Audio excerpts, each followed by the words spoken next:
서역의 모래바람이 몰아치는 어느 날, 당나라의 명장 서린귀는 서량국과의 전쟁 중에 깊은 함정에 빠지고 말았습니다. 적의 계략에 속아 홀로 협곡에 갇힌 그는 사방에서 날아드는 화살과 창을 피하며 하루하루를 버텨내고 있었습니다. 조정에서는 그를 구원할 방법을 찾지 못해 발만 동동 구르고 있을 때 한 젊은 장수가 자원해서 나섰습니다. 그가 바로 서린귀의 아들 설정산이었습니다. 설정산은 어려서부터 무예를 익혀왔지만 아버지의 명성에 비하면 아직 세상에 이름을 알리지 못한 젊은 장수였습니다. 그는 아버지를 구하겠다는 일념으로 소수의 병력만을 이끌고 서역으로 향했습니다. 하지만 그가 도착한 서량국의 국경은 상상보다 훨씬 견고했습니다. 그곳을 지키는 장수들의 무예는 하나같이 범상치 않았고 설정산의 부대는 연이어 패퇴를 거듭했습니다. 그러던 중 설정산은 한산성이라는 요새 앞에서 도무지 뚫을 수 없는 방어선과 마주하게 되었습니다. 성 위에는 한 여인이 창을 들고 서 있었습니다. 눈빛은 얼음처럼 차가웠고 몸놀림은 마치 바람을 가르는 듯 했습니다. 그녀의 이름은 벌리화, 서량국에서 신선의 제자로 자라며 검술과 창술은 물론 둔갑술까지 익힌 여장수였습니다. 설정산은 처음에는 그녀를 가볍게 여기고 창을 들고 달려들었습니다. 그러나 몇 번의 교전 끝에 그는 자신이 큰 오판을 했다는 것을 깨달았습니다. 벌리화의 창끝은 예측할 수 없이 움직였고 그녀가 펼치는 진법과 도술은 설정산의 병사들을 순식간에 혼란에 빠뜨렸습니다. 결국 설정산은 크게 패하여 물러날 수밖에 없었습니다. 패배의 굴욕 속에서 설정산은 다시 전략을 짜기 시작했습니다. 그런데 뜻밖의 소식이 전해졌습니다. 벌리화가 사실은 설정산과 정혼한 사이라는 것이었습니다. 그녀의 스승이 하늘의 뜻을 미리 점쳐 그녀가 훗날 당나라의 장수와 인연을 맺어 큰 공을 세울 것이라 예언했고 그 인연의 상대가 바로 설정산이라는 것이었다. 벌리화 또한 이 사실을 알고 있었기에 전장에서 설정산을 마주할 때마다 차마 그를 완전히 해치지 못하고 손에 힘을 빼곤 했다. 설정산은 처음에는 이 인연을 믿지 않았습니다. 적국의 여장수와 정혼이라니 이는 그에게 있을 수 없는 일처럼 느껴졌습니다. 그러나 전황은 점점 급박해졌고 아버지 서린귀는 여전히 협곡에서 죽음을 눈앞에 두고 있어 치오틉니다. 결국 설정산은 벌리화를 찾아가 단판을 짓기로 했습니다. 두 사람은 성박 진영에서 마주 앉았습니다. 벌리화는 조건을 내걸었습니다.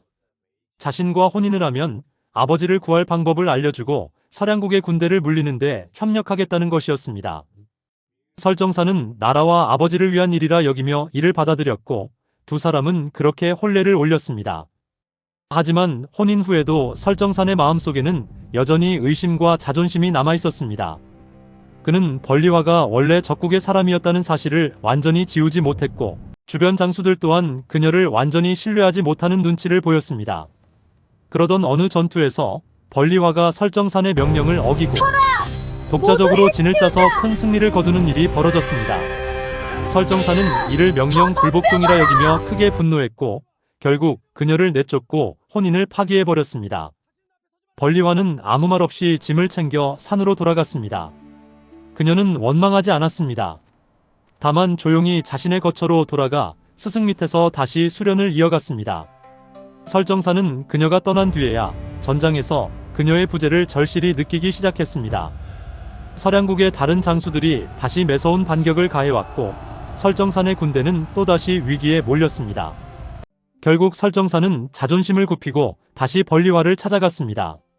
그녀는 별다른 원망 없이 다시 그의 곁으로 돌아와 전장에 나섰습니다. 그녀의 지휘 아래 당나라 군대는 다시 승기를 잡았습니다. 그러나 평화는 오래가지 않았습니다. 얼마 지나지 않아 또 다른 오해가 생겼습니다. 이번에는 벌리화가 적장을 살려보냈다는 소문이 돌았고 설정산은 이를 배신으로 여겨 또다시 그녀를 내쫓았습니다. 이런 일이 3번이나 반복되었습니다. 오해가 생기면 설정산은 벌리화를 버렸고 전황이 급해지면 다시 그녀를 찾아가 데려왔습니다. 세상 사람들은 이를 두고 삼기삼취, 즉 3번 버리고 3번 다시 받아들였다는 말로 이 이야기를 전하기 시작했습니다. 벌리화는 그 모든 순간에도 원망 한 번 입밖에 내지 않았습니다. 그녀는 자신의 운명이 이미 하늘에 정해져 있다는 것을 알고 있었고 설정산이라는 사람보다 더 큰 대의를 바라보고 있었기 때문입니다. 세 번째로 다시 돌아온 벌리화는 이전과는 다른 모습을 보였습니다. 그녀는 이제 단순한 장수의 아내가 아니라 서역 원정군 전체를 이끄는 실질적인 총사령관과 같은 위치에 서게 되었습니다. 그녀가 지닌 신묘한 진법과 도술은 서량국의 마지막 저항을 무너뜨리는 데 결정적인 역할을 했습니다. 적국의 국사와 마지막 결전을 벌이던 날, 하늘에서는 먹구름이 몰려오고 모래바람이 거세게 일었습니다.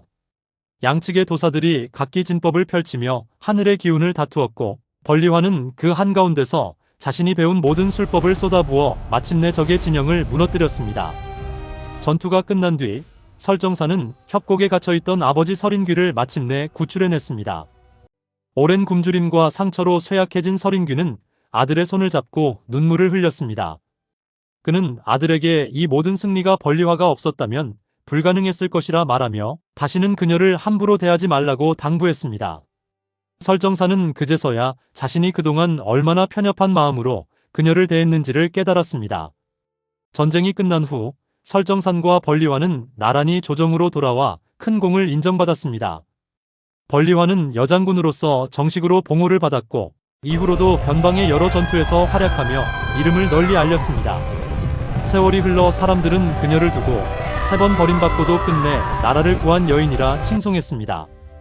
그리고 설정산 또한 아버지의 뒤를 이어 당나라의 명장으로 자리매김했지만 사람들의 입에서 가장 오래 전해진 것은 그의 무용이 아니라 벌리화의 인내와 지혜, 그리고 3번의 이별과 재회 속에서도 꺾이지 않았던 그녀의 마음이었습니다.